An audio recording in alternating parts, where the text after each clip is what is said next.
বাংলাদেশের রাজনীতিতে আর গুণগত পরিবর্তন কোনো সময় আর সম্ভব না।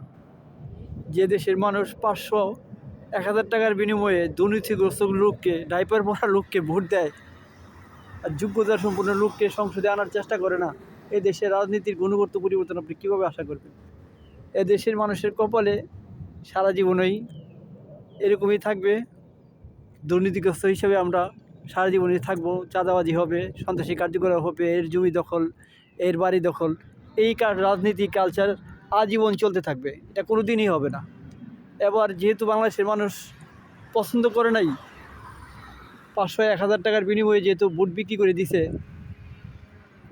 এইভাবেই বাংলাদেশের রাজনীতি চলবে। বাংলাদেশ নিয়ে আসার কথা বলে আর লাভ নেই। বাংলাদেশের রাজনীতি এভাবেই চলবে। এটা কিয়ামত পর্যন্তই এই দশাই থাকবে দেশ। আল্লাহ হাফেজ সবাইকে।